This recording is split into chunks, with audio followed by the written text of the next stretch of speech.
अस्सलामुअलैकुम। आप देख रहे हैं पस मंज़र टीवी।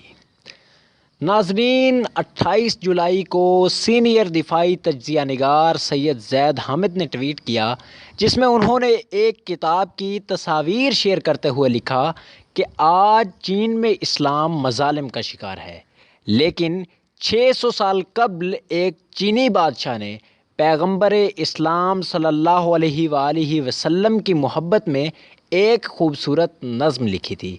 मैं उम्मीद करता हूँ कि मौजूदा चीनी हुकूमत अपनी तारीख़ का मुताला करे।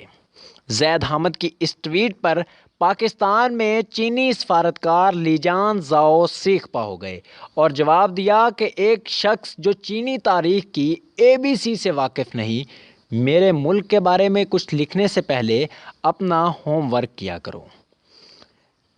जब ज़ैद हामिद ने लीजान को मुतनबा करते हुए लिखा कि आप लोग मशरकी तुर्कस्तान पर जंग मुसल्लत करके गलती कर रहे हैं, तो लीजान ने उनकी इस ट्वीट को कोट करते हुए लिखा, ना सिर्फ मगरबी प्रोपेगंडा चीन और मुस्लिम ममालिक के दरमियान ताल्लुकात को सबूताज कर रहे हैं, बल्कि उनमें से एक पाकिस्तान में भी मौजूद है। उन्होंने ज़ैद हामिद के मशरकी तुर्कस्तान का लफ्ज़ इस्तेमाल करने पर उनको जवाब दिया, सिर्फ दहशतगर्द और उनके हमनवा सूबा संक्यांग को तुर्किस्तान कहते हैं। इसके बाद ज़ैद हामिद ने ट्वीट्स की एक सीरीज़ की, जिसमें उन्होंने चीन में मुसलमानों के माजी और हाल में उन पर होने वाले मज़ालिम, 1980 की दिहाई में पाकिस्तान की हुकूमत का चीन के साथ इस मसले के उठाने, मुस्लिम हुकूमतों के मज़ीद इक़दामात और तुर्की के मौजूदा इक़दामात की वजाहत की।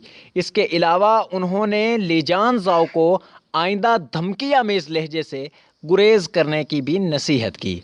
ज़ैद हामिद ने चीनी सफारतकार के साथ गुफ्तगू को फैलाकर मज़लूम मुसलमानों की हिमायत की भी अपील की।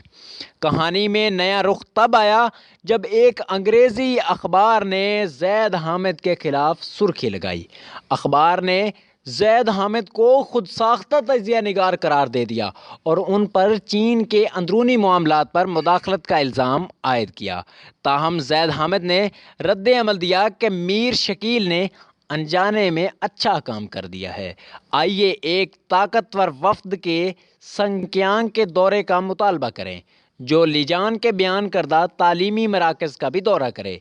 ये चीन के लिए भी अच्छा होगा और इस तरह मुस्लिम दुनिया को भी मुतमईन किया जा सकेगा। आओ खुलेआम बहस करें। ज़ैद हामिद के मुखालिफिन कुछ भी कहें, मगर उनके दलाइल में वज़न है और चीन में मुसलमान मज़ालिम का शिकार हैं। इस पर हुकूमत पाकिस्तान को इक़दामात करने होंगे।